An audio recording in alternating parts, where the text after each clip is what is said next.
You see here, Steven's slogan is Unmistakable Alpha, and as you see, he loves it so much, he even trademarked it. So now, Steven, tell us more about your Unmistakable Alpha and your strategy. Over to you.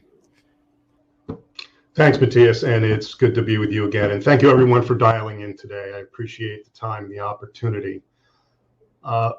Yes, Unmistakable Alpha is a key term with us, and it's going to come back over and over in this presentation.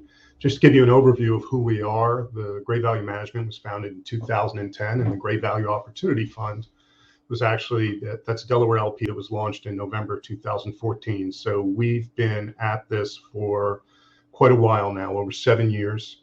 Our investment strategy is concentrated, that's about 20 positions, unlevered, unconstrained, that's kind of go anywhere fund, long short strategy with an equity bias. Another key term and a kind of a centerpiece of our strategy is we pursue extreme mispricings to generate unmistakable alpha.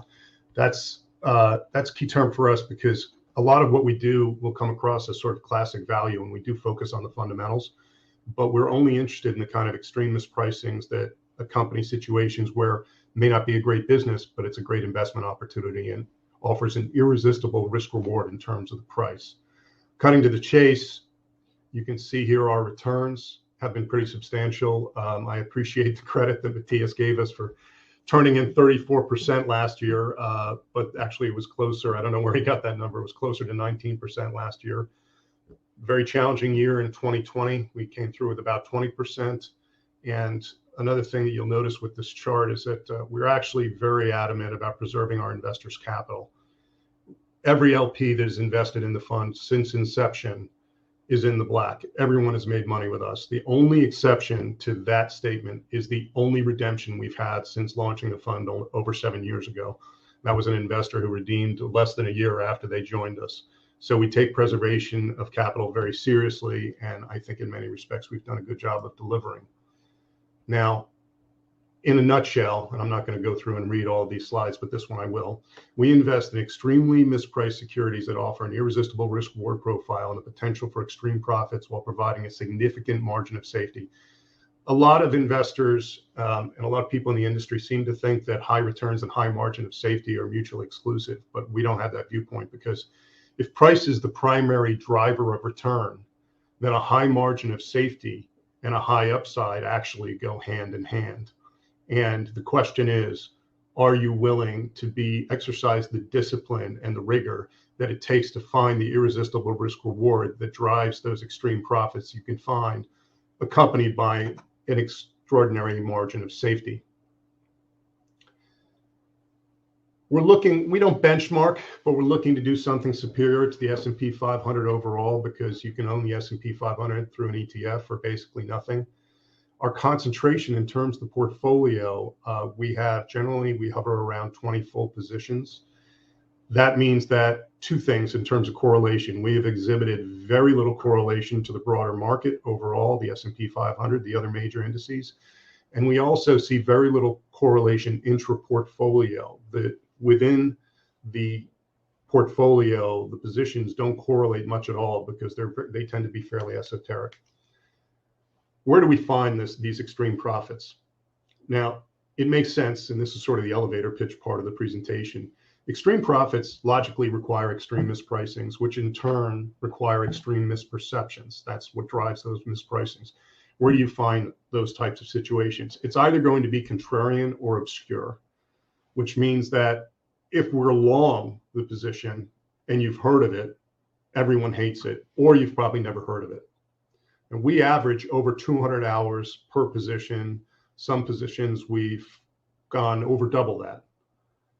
We are extremely disciplined with price. To give you an idea of what we mean by that, we actually have two positions in the portfolio, one that we started following over 10 years ago, and another position that we just about exited that we began following over 20 years ago.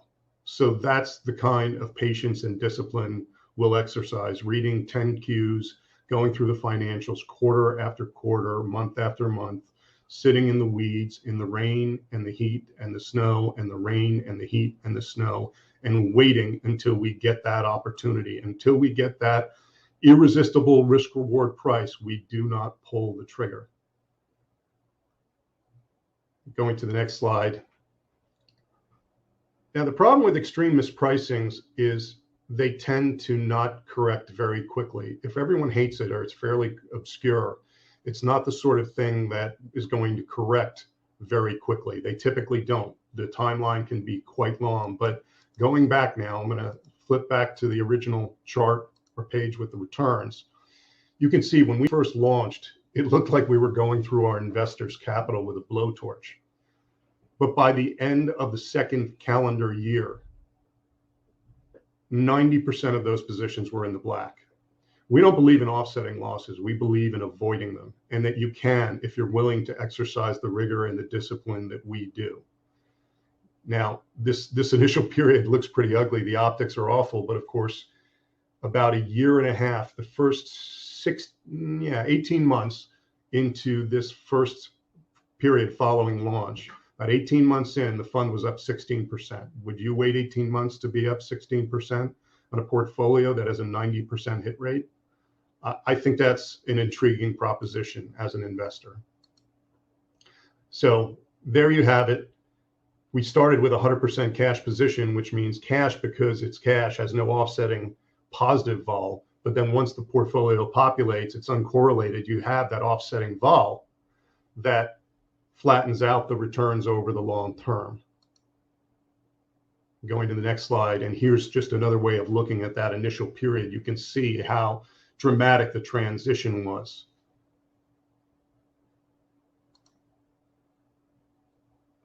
So investors want to look at a fund like ours and determine what our investment edge is. Well, it tends to come down to three categories. It's informational, trading, or analytical. We don't have a trading edge. We don't have servers co-located on the floor of the New York Stock Exchange. And informational analytical, that's really where it comes down. Informational, we don't have information that others don't. We don't deal in insider information, but we tend to pursue the kind of information that others don't in terms of the extent to which we dig down. We don't use any outside research. We don't use any screens. We use industry publications, SEC filings, primary documents with us. And so we have this approach where we're looking where others don't. We're seeing things others don't, and we're taking a different approach in terms of the discipline that we'll take with that rigor and holding out for that price, how we apply it to be able to provide what we describe as unmistakable alpha. And with our concentration, I don't think anybody can make the argument that it's not alpha that we're delivering. There's also another edge, I think. A lot of people in investing, a lot of people I respect have brought up the issue of people who obsess over the subject and are really, really focused on investing and start at an early age. That's an edge. That's something where you tend to see outperformance later on. This slide, you'll see, this is a clipping from a letter I wrote to Bill Doyle, one of the first investment advice columnists, when I was 13, over 40 years ago, about a public utility stock that I was looking at. That's how long ago I started trying to figure this out. And so if learning is in many ways a matter of getting the mistakes out of your system, I've spent a lot of time and effort getting those mistakes out of my system.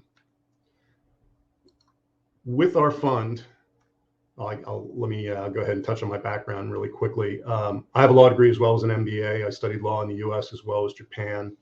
Windward Capital there, you'll see, is a risk arbitrage event-driven fund that I co-managed in New York that we built from less than $1.5 million to a 9-figure fund.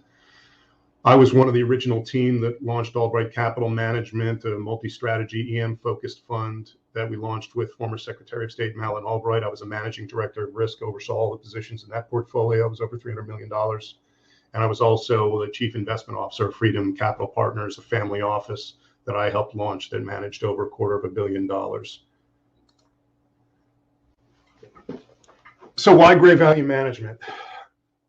Our concentration puts us in a position to actually deliver authentic alpha. We are not ever going to be accused of hugging the index. There is zero crowded trade risk with us. We've got proven ability to protect our investors' capital. We're unconstrained. If you think about what we're looking at in the environment and all the unknowables and the volatility in the market going forward, all we have to do worldwide is find 20 good positions everywhere in the globe. We can look anywhere, and we have done that, and we do that. We've had positions in England, Japan, Switzerland, the US, Nigeria. We find opportunities everywhere. To some extent, this is a reflection of the bias that I inherited when I was at Columbia. My mentor, the person who really got me started in this business, was Jim Rogers, who was, of course, George Soros' original partner in the Quantum Fund. And I carry some of those biases in pursuing this. But we have a proven ability, I think, to protect our investors' capital and to deliver attractive returns. I think we represent, in many ways, something very unusual, which is purely upside optionality for the investor. Lastly, we use all blue chip service providers. Our audits are pristine. We've never had any issues. So we are also very easy to audit because we only deal in liquid securities. So that's it. I look forward to answering any of the questions you may have. Great, fantastic. Thank you so much, Steve. Thank you.